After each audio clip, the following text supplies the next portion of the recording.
Hello, everyone, and welcome back to Arratikast. It has been about a month. About a month. We've been lazy. Yes, actually, there's a pretty good reason behind that, and I'm about to explain why that we took like a month of hiatus.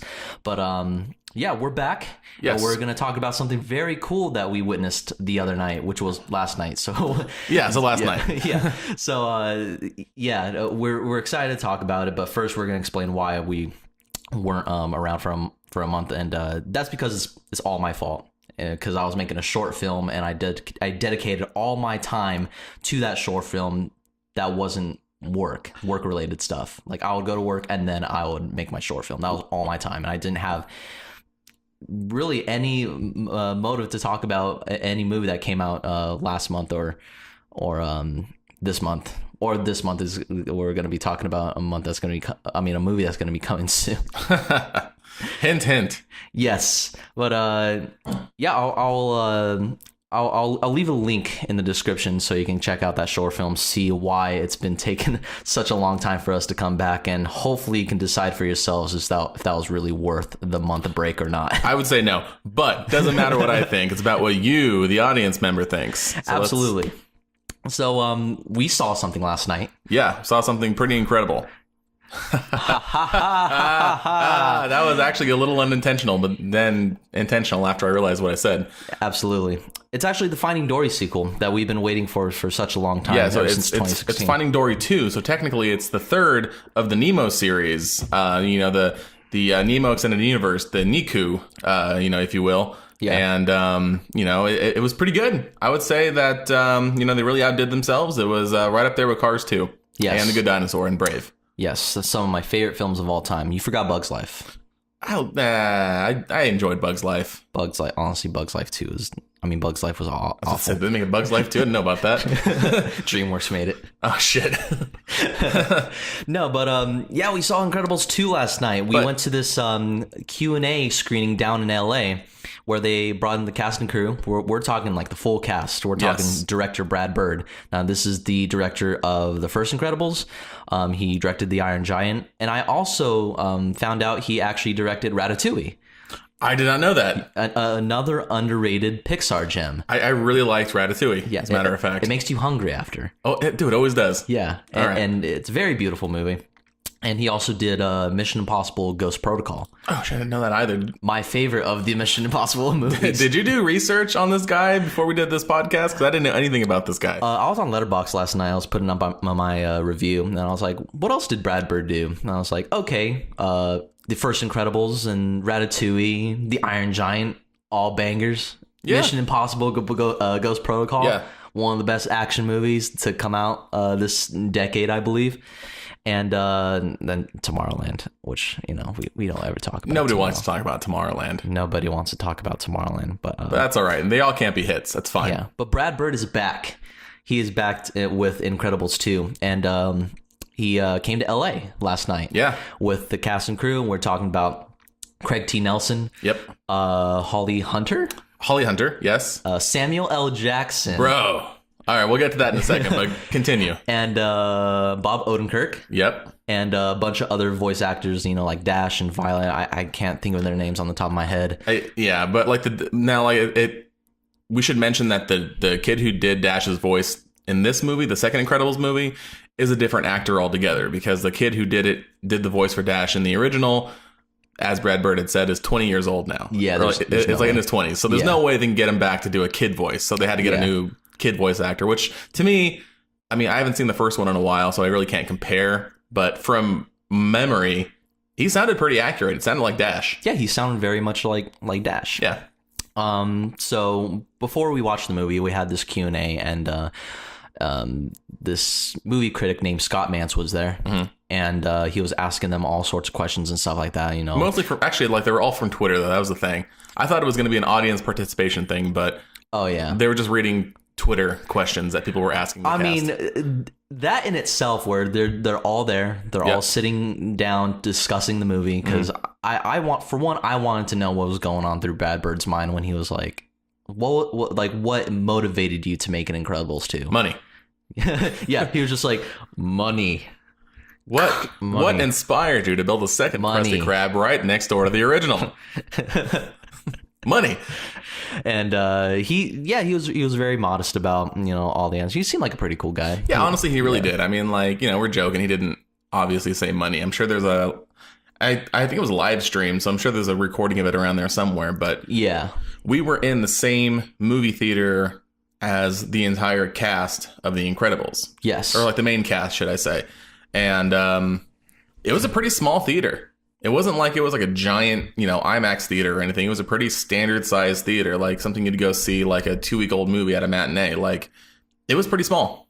It was on an IMAX screen. Yeah. Well, yeah, like an IMAX screen, but I'm talking about the seating area. There really weren't that many seats, and it was a pretty small-ish venue. Yeah. No, now that I remember, it wasn't that big, so luckily we were able to get in that same theater and hear these filmmakers talk, and it was such a treat. Yeah. What was going on through their minds when making this film, and were you looking forward to The Incredibles too? I really liked the first Incredibles, and it got to the point where it was such a long wait between the first one and the second one. I almost sort of like stopped caring. I was like, okay, Pixar is just going to do what they do and put out new movies every now and again, like put out car sequels and Coco and another good dinosaur movie or whatever. Yeah. The next one they have on the list is Toy Story 4. God. I don't want a Toy Story 4. I don't think anybody wants it, but I don't know. We'll see how it is. Neither did I want an Incredibles 2, honestly. My expectations were incredibly low. Yeah. when it comes to Incredibles 2. Yeah. I didn't want it because I think the first one just by itself was fantastic. Yeah. From memory, because I haven't seen it in years.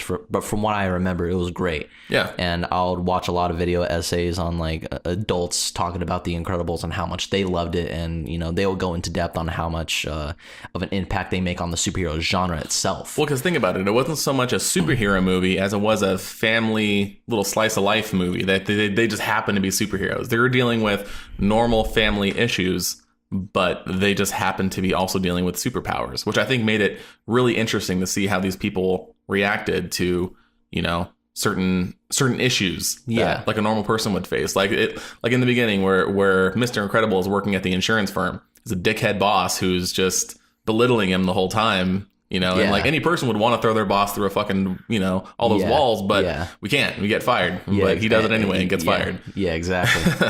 And that may have been the best choice that he made. Yeah. Just throw your boss through. That's right. We're not advising anybody to do an act of violence against your boss. No, don't do that. No, because that's very bad. You don't want to put that on your record or anything. However, it was fun to watch in The Incredibles because it was kind of funny. Yeah. And it was a guy who was the Sicilian in Princess Bride, and Rex from Toy Story, right? So we walk in. We had a wonderful Q&A with all these cast and crew members, and they're just like, "Oh, hope you guys enjoyed the movie and stuff." Yeah, and they kind of went over the plot, sort of. They didn't go into any spoiler territory, but they were talking about. I'm sure, as you all have seen from the previews, it kind of focuses around Mrs. Incredible doing the hero work while Mr. Incredible stays home and is essentially a house dad. Yeah. Or a house husband. And they kind of touched on the whole, like, well, what do you feel about this gender reversal? Like, it was like, this is not the norm. Yeah. And someone had mentioned that. And I remember, I think it was the voice of the sister. Yeah. Said, let me just piggyback on that for a second and say it wasn't so much a gender reversal as it is, this is just how things are these days. It's not like a cut and paste. The men goes out to work and the woman stays home. It's like there are families out there who are already doing this. We're just representing that. Yeah. Which I thought was kind of cool of her to point that out. Which is very realistic. Yeah, exactly. I understand that. Now,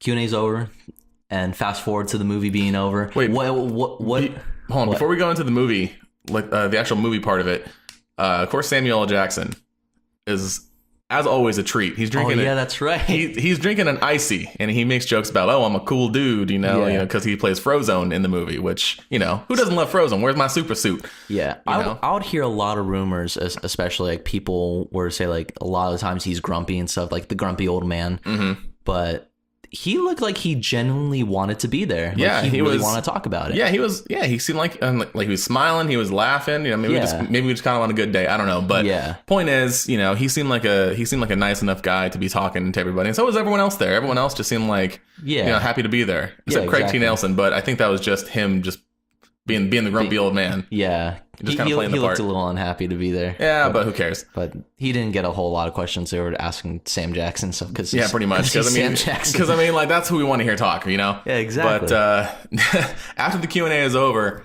there was a row of seats that were right in front of the railing by where all of the stars' seats were set up. And I guess somebody had brought in a picture or something of Sam. Like a DVD or something. Yeah, like something for Sam to sign. Yeah. And while he's walking out, mind you, this is a Disney movie, says, "What is this shit?" Like, all loud, like, "What is this shit?" And he's like, "Y'all bringing contraband in here, you motherfuckers."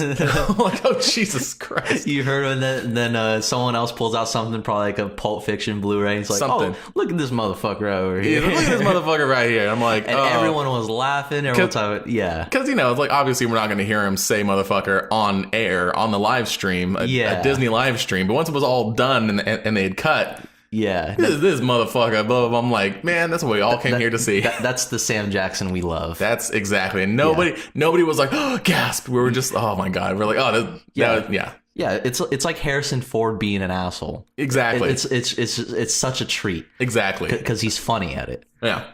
But so the Q&A's over, and everyone answered their questions very, very well. And the movie starts playing. So it gets to a point where, you know, I kind of have to pee really bad. So I couldn't really have to. It was like in the middle of the movie. I was like, shit, the entire time. I was like, I have to pee. You know, in that situation where you're just like, God damn it.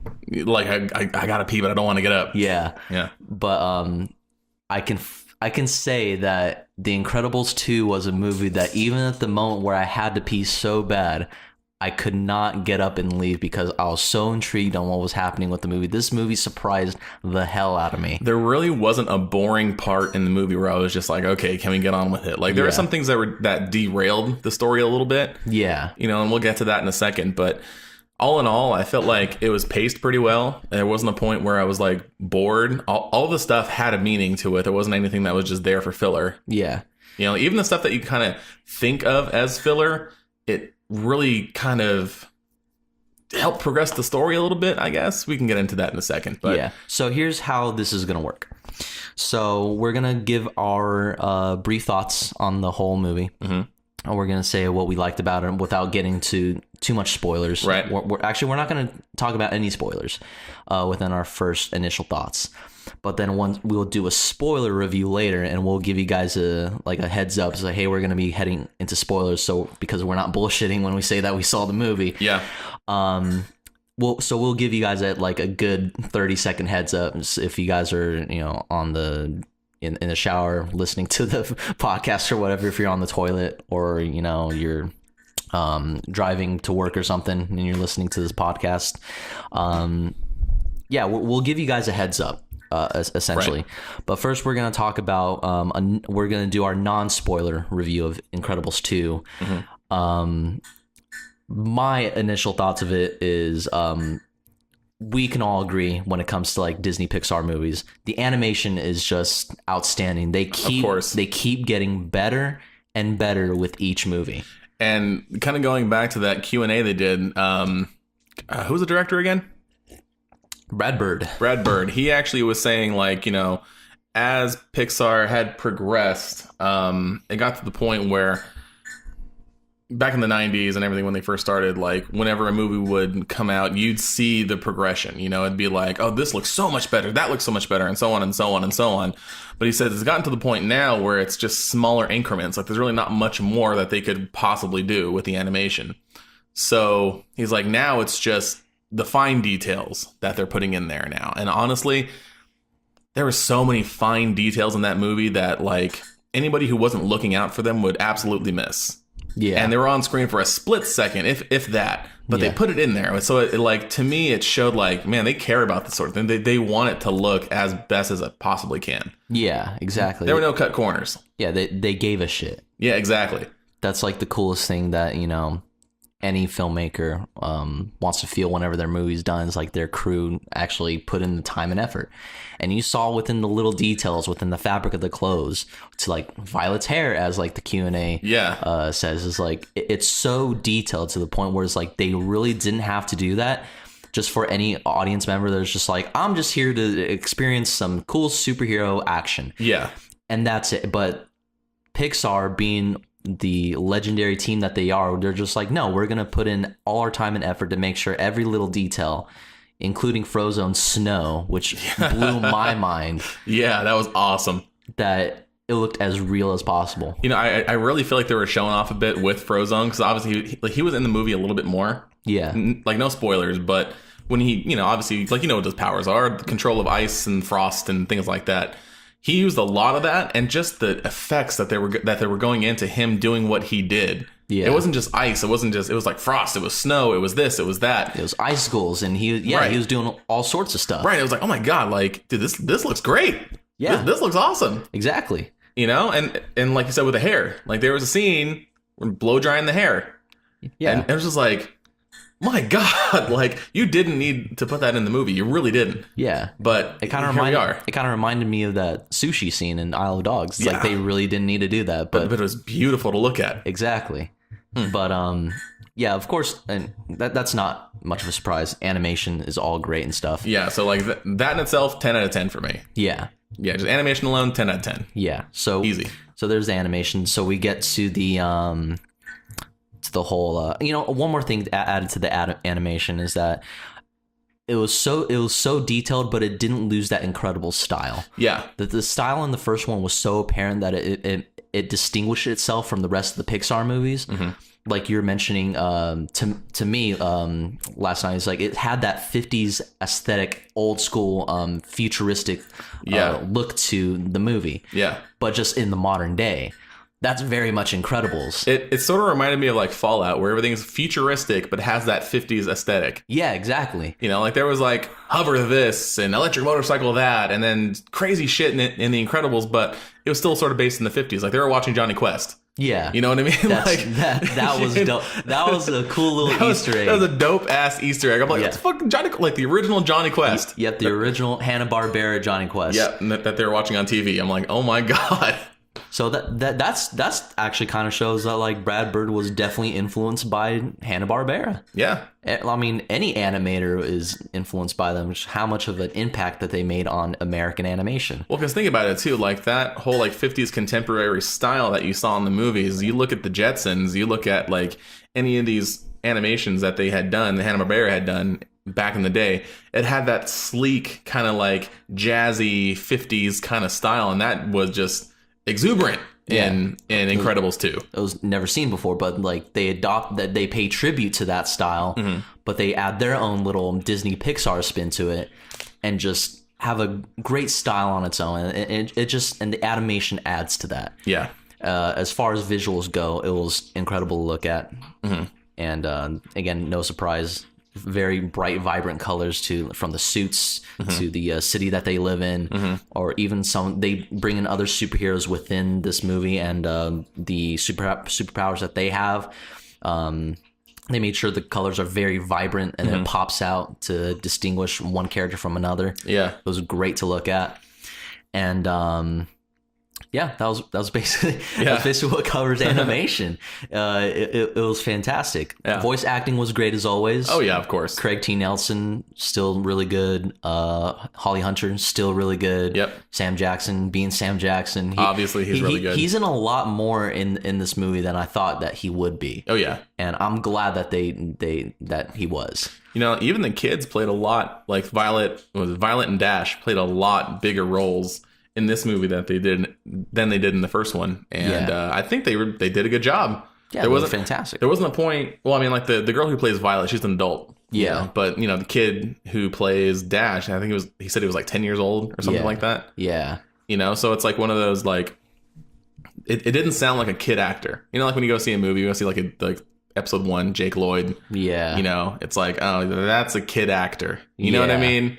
Yeah. But this one, it just sounded like it was Dash. Yeah. Sounded like it was just a kid in the movie. I'm like, that's pretty good. And that comes down to a good director because he's just like, say it in this way. Yeah. Or say it in that way. or like, all right, this is what your dad is feeling right now, so say it in this way. Right.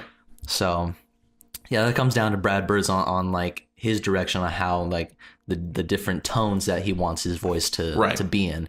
And the kid voice actor was really good. All the voice acting was like, I don't remember like one single voice actor being bad. Yeah, where it sounded like cringy to listen to them talk. Actually, no, I take that back. Bob Odenkirk was a little bit over the top. A little bit, but I think that was just his character, though. Yeah, was just a little. That's why I very much go easy on that. He's a little bit over the top. Yeah, but that was his character essentially. And all the characters. Speaking of characters, they're all really great in the movie. Some of the main characters that were fleshed out in the first one, which were like Mr. Incredible and Elastigirl, they have that same amount of character depth that they do in this one. Yes. And that goes for a lot of growth within their family itself and their relationship, and even how they just view the world entirely. And all that evolves, and it gets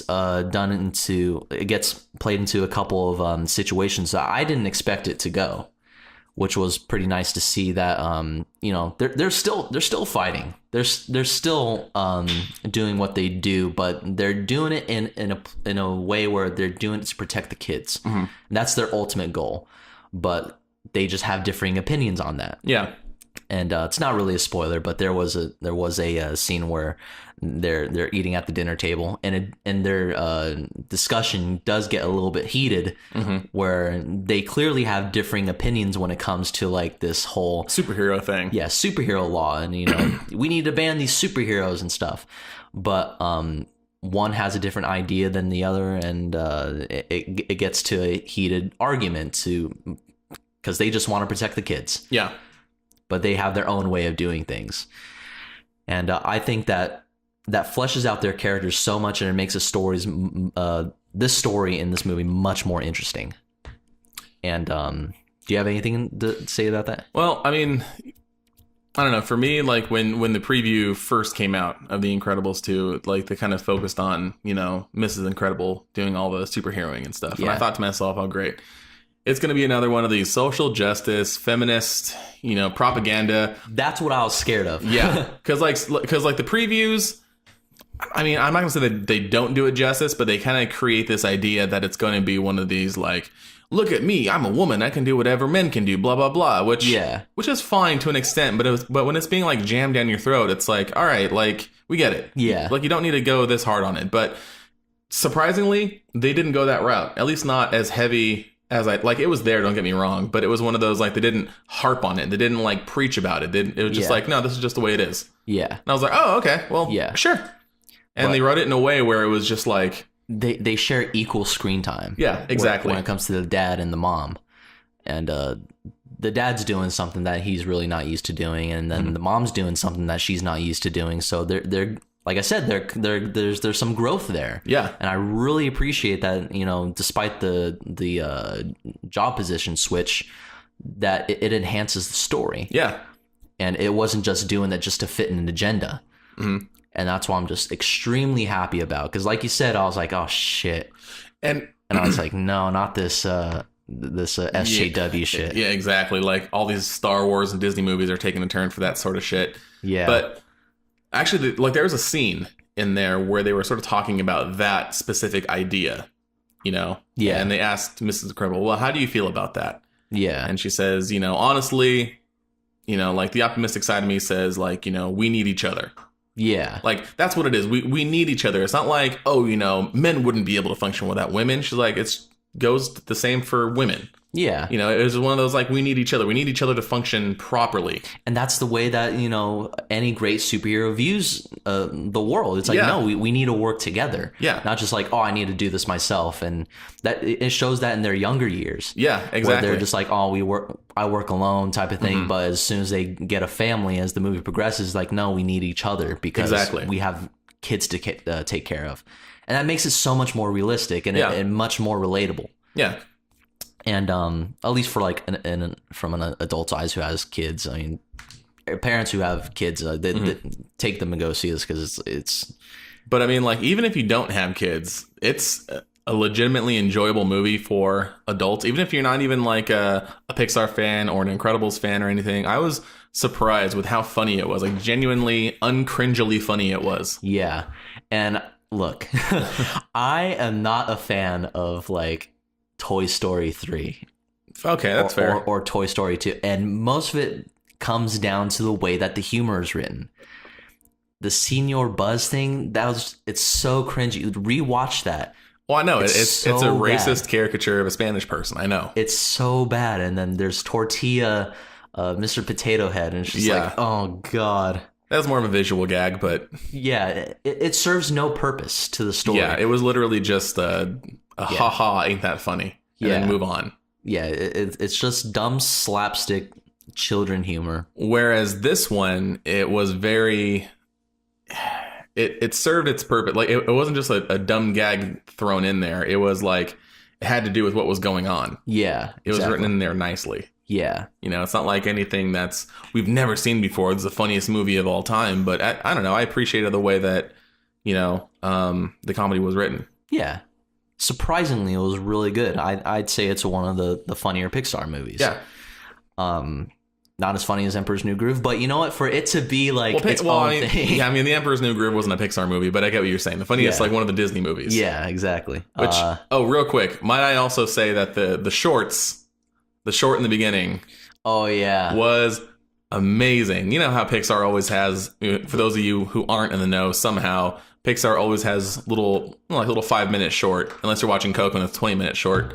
Fucking goddamn it. Of just, you know, whatever. Just like whatever they want to animate. Yeah. And this particular one was really, really good. There was a very strong stylistic choice made with it. Yeah. Where the characters looked... I'm not going to spoil anything, but it was just... Yeah. Let's just say it was a very good...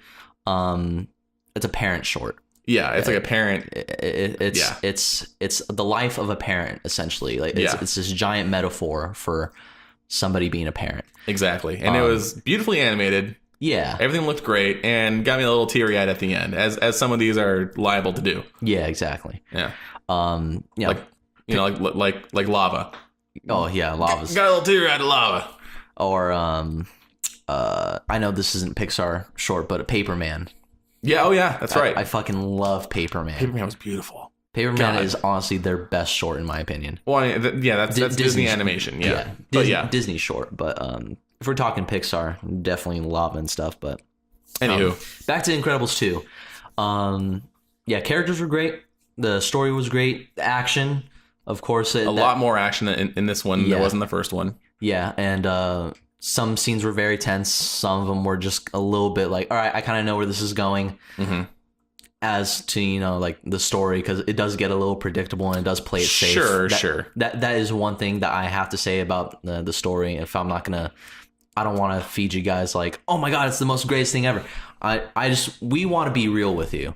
Yeah. The story does play it safe. It was kind of predictable. Yeah. You know what I mean? Like, you know, like the big reveal was one of those like, okay, like if you're paying attention to the movie, you'd see it coming from a mile away. Yeah. It's not like it's this Seven twist where it's just like, oh shit, Gwyneth Paltrow's head is in the box. Yeah, you know, or Bruce Willis is dead the whole time, or, you know, whatever. Or what's his name? Norman Bates dressed up as his mom the whole time. Yeah, he was his mom. Yeah, that's right. Yeah, that was a real weird twist, but it worked. It was like, exactly. Holy shit. Yeah, exactly. His mom was just a mummy in the basement. Yeah. You know, but whatever.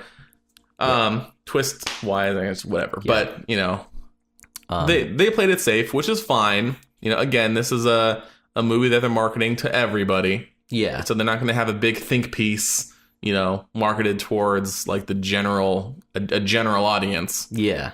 Which is fine. But it's a very nicely paced family movie. Yeah. Where, you know, adults can relate to it, kids relate to it because, you know, superheroes and stuff, and they can relate to the kids too because the kids in itself surprisingly are good characters. Yeah. You know, they want to do stuff that's outside of their, you know, norm as their parents are teaching them to blend in with society. Yeah, and then of course also dealing with just like your normal kid problems. Yeah, exactly. Like Violet going through adolescence, Dash just kind of trying to deal with like balancing out schoolwork and family and things like that. Yeah. It's just, basic stuff. And then, of course, a parent trying to deal with a newborn. Yeah. Which any parents out there, it's like to deal with the newborn. Exactly. And, they cover all that pretty accurately. I can assume. I don't have a kid, so it's like. I can only assume. Yeah. I could. Yeah, exactly. I would hear so many stories about people having kids and stuff and how exactly what it would be like seeing that in The Incredibles 2. But yeah, that's. Actually, we mentioned action, right? There's a lot more action. Yeah, there's a lot more action. Yeah, a lot more action. It was, again, very visually appealing. Like I said, story was a little bit predictable. So if you're looking for something that's just a hard hit, then you're not going to get it here. But I mean, really, did you expect that out of an Incredibles movie? Yeah. I mean, here's the thing. It's Brad Bird. Usually Brad Bird brings out some really unexpected stuff. And he does do some unexpected things. Yeah. With, again, one of it being comedy, like I said before. Mm-hmm. He really knew how to write the comedy when it came to like these characters dealing with certain situations. Mm-hmm. I like that. I really appreciate that. So, that's basically our non-spoiler review and stuff like that of The Incredibles 2. I think we basically said everything when it comes to like, just like the general information about the movie. Yeah. Yeah. Is there anything else on top of your head? I mean, nothing that I can think of really. Yeah. If I were to give a score for The Incredibles 2, I would give it a solid like 7.5 out of 10. I'd give it an 8. Give it an 8 out of 10? Giving it an 8 out of 10. I think that this is the best Pixar sequel. Oh, yeah. That they've made since Toy Story 3. Even though I'm not a fan, but Toy Story 3 is... It did have its moments. Yeah, it had its moments where that ending is perfect. Exactly. If they just ended it there and not announced Toy Story 4, it would have been the perfect ending to that saga. Yeah, exactly. But then they had to do Toy Story 4 because, money. Yeah, let's not kid ourselves. Yeah. Even with Incredibles 2, it's money, but they did things where I didn't expect it to go as far as like filmmaking wise, story wise. We saw it coming from a mile away, but well, I mean, like really, it's Disney though. I mean, any movie that they're going to put out, they're going to market it like crazy. I mean, like we've been to Disneyland the past few weeks and months and everything, and I've seen nothing but Incredibles 2 stuff. Yeah, there's Jack everywhere. Yeah, and Jack was adorable in this movie, might I add. Yeah, exactly. he was definitely a cute slapstick to the movie. Exactly. All right, so that's basically our non-spoiler reviews. We're gonna give out a couple spoilers because we actually got something where we have to leave pretty early, but we're gonna give some short spoilers. So if you guys don't want to hear any spoilers when it comes to Incredibles 2, we're gonna give this timestamp right here for you guys to skip ahead. Mm-hmm. And again, we're letting you know this is some spoilers. Yeah, mind you, this movie, doesn't come out for another week or so by the time this podcast goes up. So, keep that in mind. So we're giving you guys a heads up as to spoilers. And I do repeat spoilers for Incredibles 2. All right, let's just get into it. I think they get it. Yeah, I think you guys get it from now on. You guys can skip ahead. But everybody dies. Thanos comes in and kills everybody. God, he snaps his fingers. My baby boy Spider-Man says, "Tony Stark, Tony, my man." Jack feel good. Disappears. Yep. It's all tied into the MCU. Yes, that surprised the hell out of me. I cannot believe it. It's confirmed, same universe. Oh Lord! And turns out that Mr. Incredible's mom was named Martha, and so his Frozone's name was Martha. They joined forces and they're like, I mean, they weren't enemies, but yeah, all right. All right. No, let's talk into some real spoilers. This movie basically takes place immediately after the first Incredibles. It starts off with John Ratzenberger as the Underminer coming in and blowing up banks to steal the money. Like your standard, Saturday morning superhero cartoon. You know what I mean? Yeah. Which was kind of cool. It was, honestly. The whole fight scene was just, and that, so that big drill that he was on, he escapes, the drill runs away and is about to crash in the town hall, and then of course the family needs to work together to try to stop it. Yeah. Frozone comes in, he's doing his shit, being the cool dude, MVP in the entire movie. He did a lot of stuff. Frozone did a lot of shit, I'll be honest. Yeah. And then of course it leads up to them stopping the drill, but then of course the people at that time, saying, well, this is why we don't need the supers. They cause nothing but havoc and destruction and yada, yada, yada. And then the family gets arrested, basically. Yeah. But Frozone gets out of there. And then as soon as he was about to get out, that's when you get Bob Odenkirk's character. And he's like, hey, how about we get rid of this law where we can make supers great again? I mean, it was his assistant who approached him, but yeah, he was just like... Was it the assistant or was Yeah, it was the assistant, because he was just like, oh, I'm not supposed to be here. And he says, doesn't that seem wrong? Yeah. Don't you want to have a law that changes that or something along those lines? So I was just like, oh, it could be like Captain America Civil War. Pretty much. The Sokovia Accords gets dropped on his desk. And he's just like, sign here. And then Mr. Incredible's like, no, he can't do that. And then Frozone's like, well, we kind of have to fight at an airport now. And that's what happens at the very end. Frozone dies. And no, I'm just kidding. No. But yeah, this whole thing of Mrs. Incredible doing, or Elastigirl doing the things that she's doing, is Bob Odenkirk's character chose her to be the spotlight into making superheroes cool again. Yeah, so his whole thing was, after that whole drill incident with the Underminer, of course, they get out of jail, Deckard. Yeah, this guy's named Rick Dicker. Yeah, like the agent's name, like in the first movie where he's talking to Bob in the beginning, he's like, money, money, money. We can't keep doing this, Bob. We appreciate what you did for us in the past, and yada yada. So he's back, and he's like, yeah, the government's cutting our funding.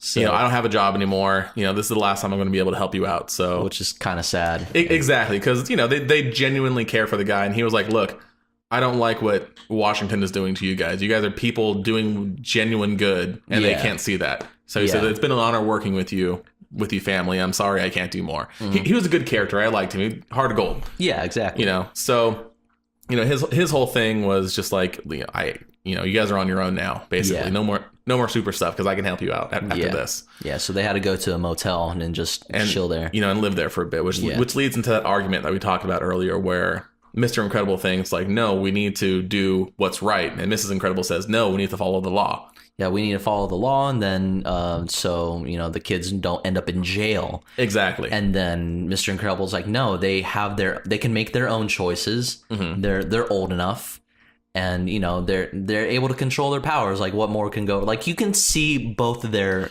ideas very clear. Yeah, just like Captain America Civil War. Exactly. It wasn't written to the point where it was just like they made one character look like a dickhead. It was like, okay, they're both raising pretty valid points. Yeah. And then of course that leads into Bob Odenkirk's character, who's the owner of this multi-billion dollar like telecommunications company, and says, all these people are seeing is the destruction, devastation after the fact. Yeah. What we're going to do is we're going to give them a first-person view of what's going on during the fights, so that people can see that the good that you superheroes are doing. So essentially, he enlists Mrs. Incredible to be the face of this new initiative, and puts a camera on her suit and basically, televises it and says, "Look, this is what." Doing like this is what she does to protect you guys. This is what she does. She's saving trains. She's saving senators, and this and that.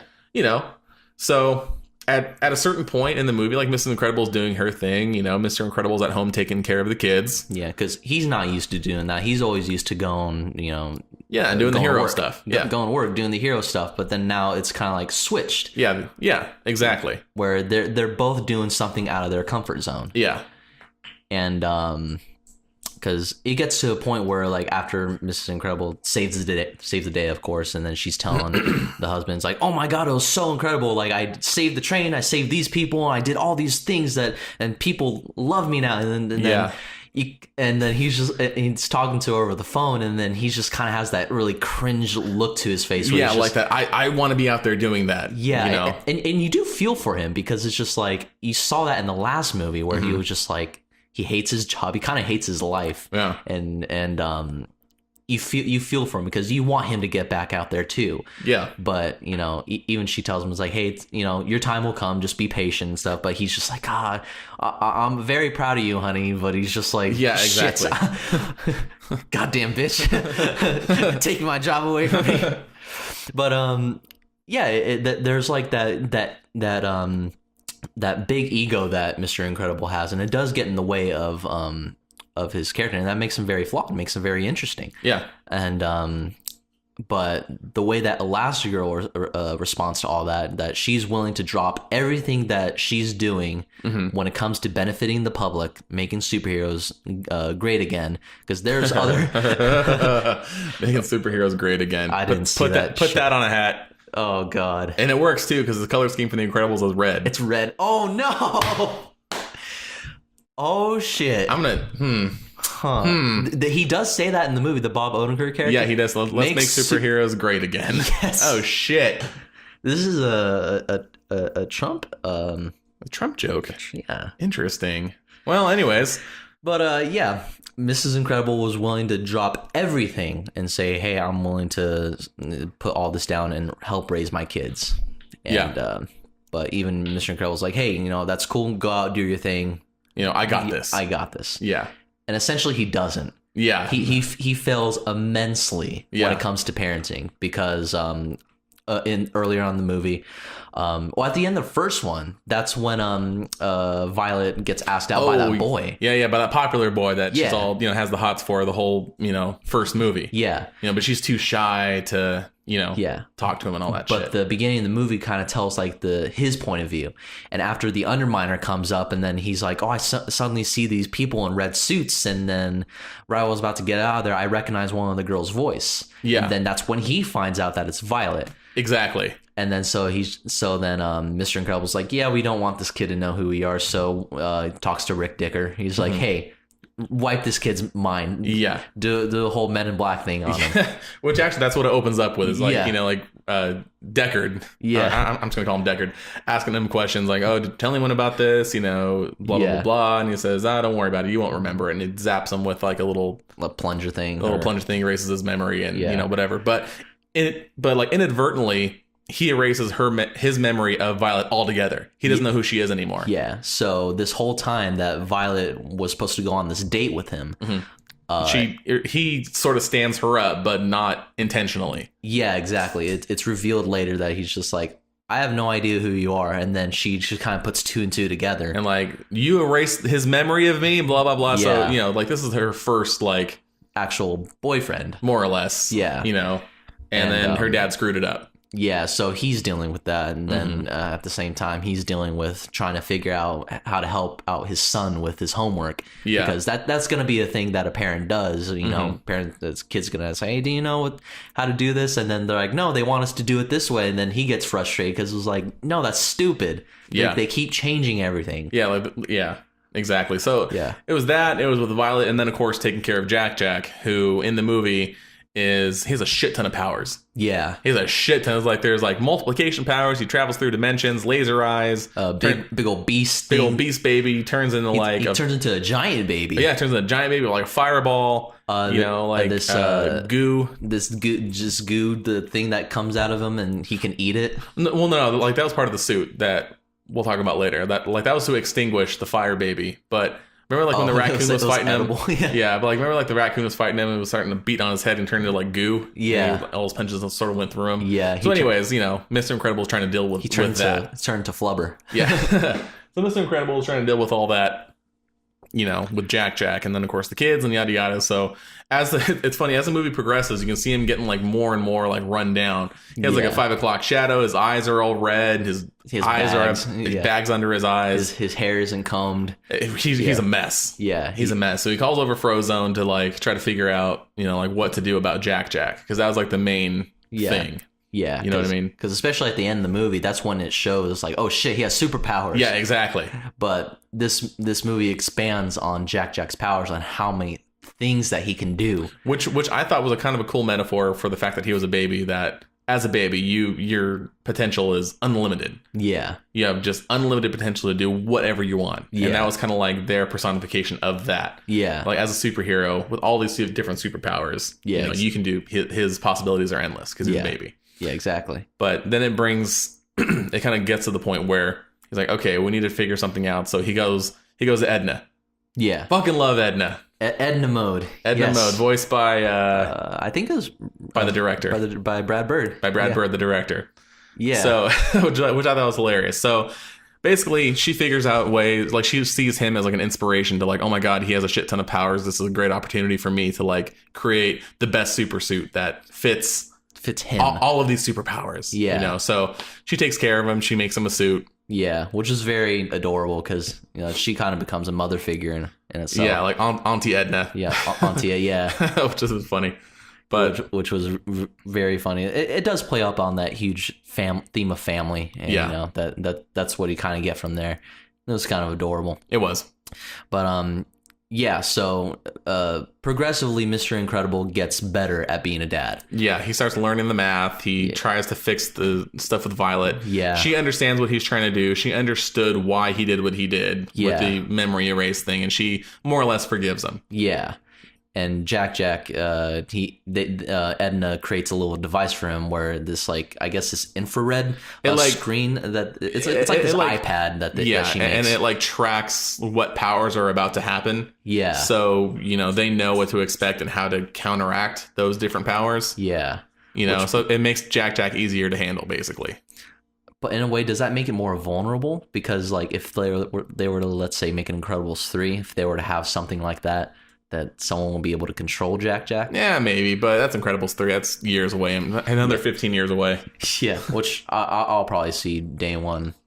And yeah, so Mr. Incredible becomes a better dad. Now gets to Elastigirl, because this movie, when it comes to like pacing and stuff, it always goes back and forth to Mr. Incredible or Elastigirl. It doesn't feel too forced. It feels just very natural. Yeah, because they're telling both sides of the story. Sure.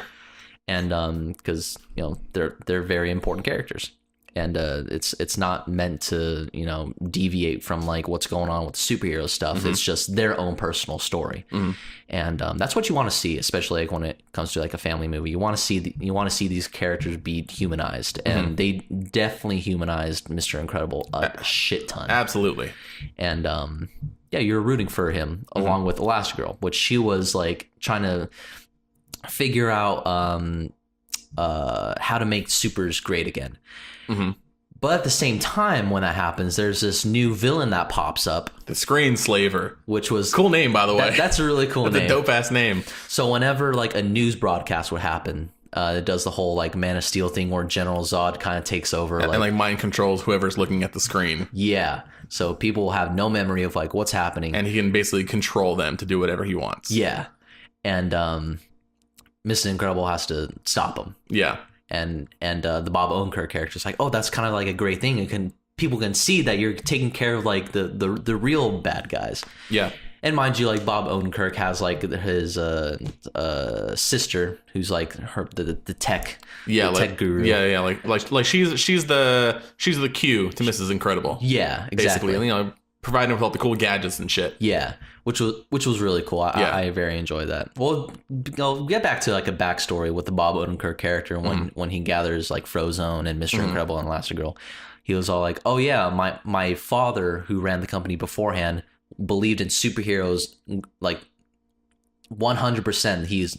He wanted to see them succeed, and he always wanted them to be around. So when it came to the time where they were banned, it broke his heart. But he kept like those little telephones within like his safe or whatever, like in the wall, like his secret compartment, to call them and just in case if he ever needs them. And he explains one day that there was a robbery. Robbers come in, and he was trying to talk to whoever's superhero was around at the time when his parents got shot and killed. Yeah. Both his mom and dad. So he felt that was his obligation to, in honor of his dad's memory, to bring back superheroes. And like you understood like his character too. Even though it was very brief, it was like, okay. Yeah, here's what it is. Yeah, like his motivation was just like, the world's become a scarier place. Yeah. We need superheroes in order to deal with these threats that come up. He's like, if superheroes were around, my mom and dad would still be alive. Yeah. Is basically his thing. Yeah. Where there was a really quick quip that his sister made saying, well, if they had just gone to the safe room before calling the Incredible or calling the superheroes, then they'd still be alive. And then he kind of snaps at her, says, not this again, blah, blah, blah. So yeah, it's kind of established pretty early on that they have different ideas of of their parents' death. And it's kind of like a parallel between Mr. Incredible and Mrs. Incredible, because, they are very close with each other, brother and sister, husband and wife. But, they have differing opinions on these topics. Yeah. And that's what kind of makes these characters a lot more interesting. Bob Odenkirk is like, I want to bring him back because I don't want anything that happens. Like, let's say if it was a little boy's parents. Yeah. Like, like in an alleyway, after the opera. Yeah, exactly. What would happen? and then he screams Martha, and then he finds out someone else named Martha. Then, and then there's a squad that might kill themselves. And also known as a suicide squad. Anyway. Yeah, but then the sister was just like, well, they could have saved themselves because, they don't really need superheroes. All it needs is like a human intellect for them to really know what to do. Exactly. They don't really need supers. I'm just along with the ride because I support my brother. Exactly. And I was like, okay. Yeah. I guess. Sure. Then it gets to a moment where Elastigirl finally catches Screenslaver. And may we warn you, if you guys remember or if you ever watched like Pokemon or something back in the day, it's very notorious, mind you, for causing a lot of seizures for little kids. I mean, I don't know if it caused a lot, but I know it caused a few in Japan. It was that episode with the Porygon and there was flashing lights. It's a banned episode here in America. Yeah. So it was just one of those. I guarantee you, mark my words, someone is going to have some sort of epileptic seizure or something because of this movie. Because there were a few scenes where I'm sure if you've seen the previews, the screen flashes black and white. There's like some little twisty hypnotic things going on the screen. Yeah, and it's kind of made my head hurt a little bit. Yeah, I'll look at it. I'm like, oh Christ, Jesus! Yeah. It made my eyes kind of just like kind of shot up. Yeah, exactly. I was kind of squinting a little bit. Yeah. But like that was his way of like controlling, like whoever it was that was watching that particular screen. Yeah. So this whole time it's like, oh, who's the Screenslaver? Yeah. Because he's a guy that wears a mask or a woman. Who knows? Yeah. And Elastigirl eventually catches the Screenslaver after like a kind of a fight that they have a little bit. Mm-hmm. She gets kind of paralyzed with this little shock thing that he has. Yeah, he like zaps her and shit. And her body becomes all flimsy and shit. Mm-hmm. And she catches the dude, takes off the mask, and it's just some guy. Yeah, it's just some regular ass like nobody. Yeah. And then there's like, oh, it's a pizza guy or whatever. Yeah, exactly. And so like, they were just, okay, well, everyone's like, okay, well, great. We caught the screensaver, the screenslaver. Yeah. And then Elastigirl's like, something's not. Yeah, something's not adding up. Because when they took the mask off, the guy was like, who, what, where am I? Like, what's going on? Which they kind of hint at. When the screenslaver takes control of other people, they wake up from that little trance that they're in and they kind of have the same thing like, oh, what's going on? Yeah. So it kind of hints that maybe it's not him. It's not really him. Yeah, exactly. Which is kind of like a pretty smart move when it comes to like a supervillain and stuff like that. Yeah, exactly. Because she caught him pretty early. Yeah. It's probably like middle of the movie. Yeah, exactly. And then, the guy gets caught and you're like, oh shit, that's not really him. Yeah, exactly. So then of course they have a big old party at the mansion with like a few other superheroes. They introduce like this new group of heroes, like the Void Girl and the Acid Reflux guy and the Crushing guy and the Electric guy. Anyways, so it's just kind of like, these are new supers who are like, if our initiative succeeds, these are going to be the people who are going to be helping us fight the bad guys, basically. Yeah, keeping the world safe and all that shit. Yeah. So they're having a big party there. Mrs. Incredible's not really feeling the whole, like I don't think I really got him. Yeah. So she goes over the footage from her body cam. Yeah. That was with her the whole rest of the movie and was just like something doesn't seem right. Yeah. So she's going through it and there was a part in there during the fight where she's fighting him where she sees a screen in the back of one of the rooms that she's fighting him in and it's the video feed from her bodysuit. Yeah. So it's like, wait a minute, I thought our footage, our whatever is a closed circuit. No one else has access to it. Yeah. So why does the screenslaver have it? Yeah. Oh, and then of course the sister of Bob Odenkirk was like, oh, he must have hacked it, blah, blah, blah. Yeah. And she says, well, he didn't remember who he was after I took the mask off. So maybe he wasn't looking at a screen. Maybe the screens were on his eyes. Yeah. So like, basically what she was insinuating was there was screens in the mask to control whoever it was that was underneath it. Yeah. Like little goggles or something. Yeah, like little screen goggles that, obviously you can't look away from that. Yeah. As she's having that realization, the girl slaps those goggles on Mrs. Incredible, and takes control of her. Yep. So it's revealed she's the bad guy, bad girl. She was the villain. Yeah, she's the villain. But not the brother, though, because the brother is like completely oblivious to that. Yeah, he's kind of dumb, but at the same time, he's like he's optimistic about bringing superheroes back to the spotlight. He's super optimistic. He's not in any way, shape, or form like there's no bad motives. It's just him just trying to do what he thinks is right. Even at the end of the movie, he was just like, yeah, sorry that my sister's kind of a bitch. Yeah, exactly. Well, actually, they make a pretty funny quip at the end of that, but we'll get to that eventually. But Elastigirl eventually gets caught. Yeah, and she gets hypnotized. So she becomes a villain. Mm-hmm. And then I guess Mr. Incredible hears about it. Well, no, like because the sister calls Mr. Incredible at that point. Yeah. And says, your wife's been captured. That's right. And then your wife's been captured. Come to the boat. Yeah. Blah, blah, blah. And then he calls for Frozone, and he's like, hey, come here and take care of the kids while I leave for a little bit. And then Frozone, being the nice guy that he is, comes and takes care of the kids. And, Mr. Incredible goes to try to save his wife. And then it kind of becomes like a two-story thing where Mr. Incredible is trying to save, Mrs. Incredible. And then Frozone is trying to protect the kids from these now turned superheroes who were introduced earlier. The Void Girl and the Reflex guy and all that stuff. Yep. Who also had those mind control goggles on. Yep. So he's trying to protect him from that.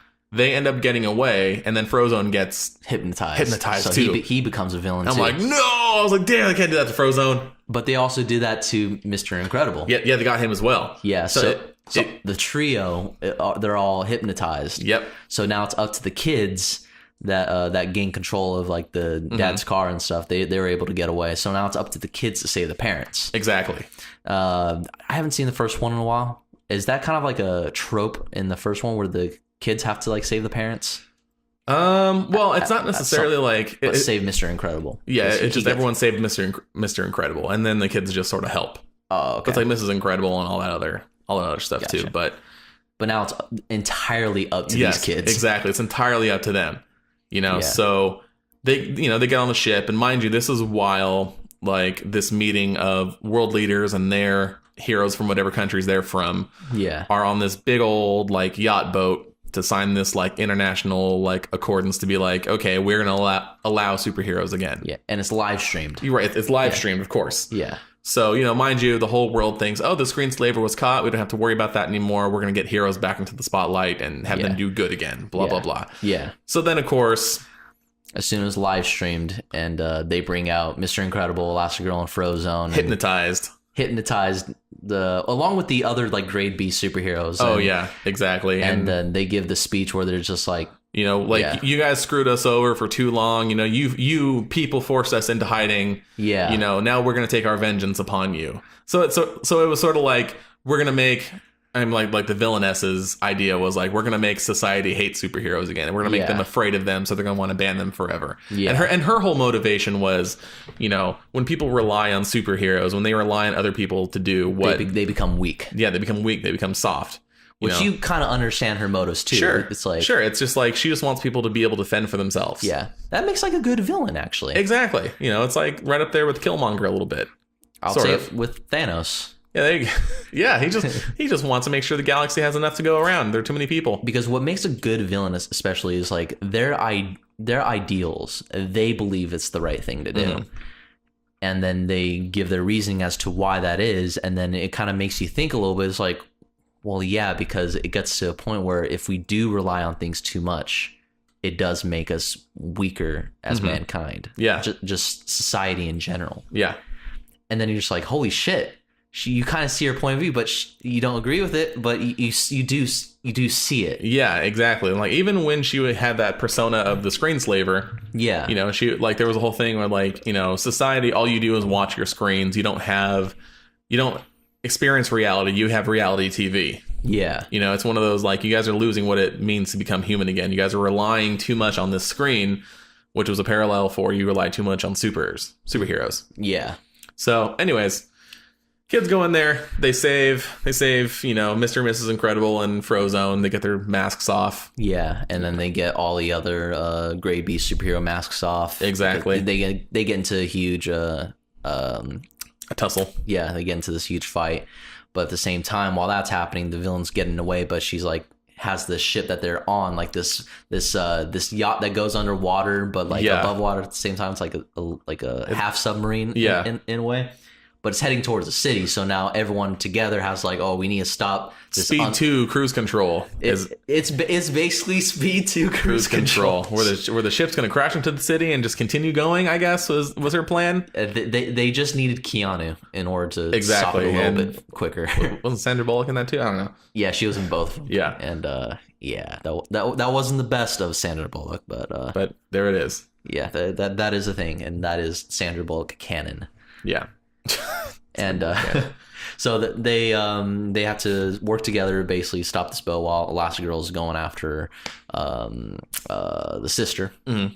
And they eventually catch the sister. They stop the boat. Mm-hmm. They save the day, essentially. But thanks to Frozone, because he fucking does everything. That was super cool. Cool action scene, by the way. The way the music builds up to the big finale. Yeah. I was like on the edge of my seat the whole time this boat was like careening towards the city, and then when it finally comes to a stop, the music cuts. Well, not cuts, but it finishes, and it's just like like you can breathe again. Like man, like that was intense. Yeah. It was very, very intense. Then that's basically then the villain gets captured. She doesn't die like how Syndrome does. Yeah, and he gets stuck in an airplane, gets chopped in half. Or into the little turbine pieces. Yeah. That was like the most gruesome Pixar death. Yeah, he got pretty much. Except the Charles Muntz, he fell to his death. Oof. He fell to his death. Yeah, he did. He did, boy. We need to talk about top 10 most gruesome deaths in Pixar. Number 15, Burger King foot lettuce. I mean, no way how I gotta say it with number 14, Kevin Spacey with the bird. Too soon, Kevin Spacey. Too soon. Don't come back, Kevin Spacey. But look, the villain doesn't die. She gets arrested. And then of course, Bob Odenkirk's character is like, man, I'm really sorry about that. I'm sorry about my sister. She's going away for a long time. And then Violet makes that joke like, no, she's rich. She'll just get off with a slap on the wrist. And they're like, yep. So, okay. And, it's a poke at rich people. Yeah. And then it just goes back to them doing family stuff. And it ends in a way where how the first one ends too, where they see crime happening and they have to intervene. Intervene and with the music, and they put their masks on and showtime. Yep.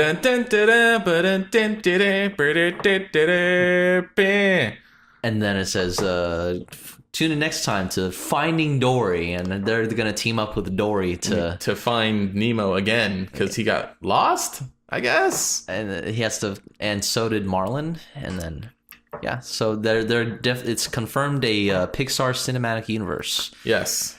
And The Incredibles 2 are going to show up within Finding Dory universe. They're going to go underwater. But all in all, excuse me, I would say Incredibles, like you said, it played it safe, but it was a very enjoyable time. Yeah.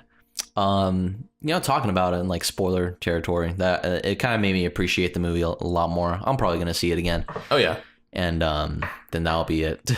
Yeah, 2 times is probably enough. It's not like Infinity War I saw like 4 times, where that was just an event in itself. But it surprised me. I was very against no Incredibles 2. I don't want them to just, it being by itself is already great. But what they did with the story was pretty cool. Mm-hmm. I very much enjoyed it. So I would say I'll give it like an 8 out of 10. Yep, I'm still with you on the 8. Yeah.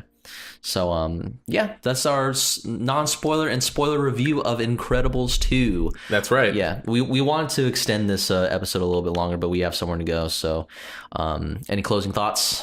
When The Incredibles does come to a theater near you, go and see it. You don't need to bring a kid to go and see the movie. I enjoyed it. It could be like date night or something. Yeah, it'd be like a date night movie, and I don't know. Go enjoy yourselves. You deserve it. Exactly, especially with all the finals that you guys had to endure. Yeah, because final season's going to be over pretty soon. Yep. Too bad we just work. We don't got to worry about any of that shit. We just work. Yeah, we use our hands and feet, sadly, but that's why we do things like this, so we can just have fun, talk about movies and such. But we're gonna introduce this new series that we have in mind probably next week. That we talked about this. We're not gonna tell you what it is, but it's gonna be very exciting. So definitely stay tuned within this next episode within Arratikast. We're gonna introduce that particular series that we're gonna do, yep. And if the opportunity arises, we'll talk about this other movie that's coming out this weekend called Hereditary. It's the new A24 movie that's being hailed as the next Exorcist, apparently. This generation's Exorcist. I'm seeing nothing but news clips of them at press conferences and shit saying, "Oh, this is so scary. I'm from Good Morning America. I'm so scared. It made me pee my pants." I pooped in my popcorn bucket. I was so scared. I pooped in the other person's popcorn bucket. Drops her pants and drops a Duke in the popcorn bucket. Like, I'm so scared. Shit. Like, what the shit, dude? That was $20 bucket of popcorn. Yes. Then they see Hereditary happening, then they get their popcorn bucket and shit. It's just a bunch of people shitting in pooping in a popcorn bucket. Yeah, and because it's so scary. That's what we've been hearing. Yeah, we really want to talk about it because, yeah, it's one of those hyped up movies that I just pray to God it actually lives up to the hype, but we'll see. Yeah, it's very rare that a movie does. But yeah, we're gonna talk about Hereditary. Talk about this new series that we're gonna do. Mm-hmm. And that's going to be a lot of fun. So you guys want to stick around. Also, there's going to be a link of the short film that I've done called Two Graves. That's the reason why we've been gone for such a huge month. And we do apologize for that. And yeah. Any other thoughts? Because I'm basically done. Where's my super suit? Honey, where is my super suit? That's basically it. All right. So see you guys next time. See ya. Bye.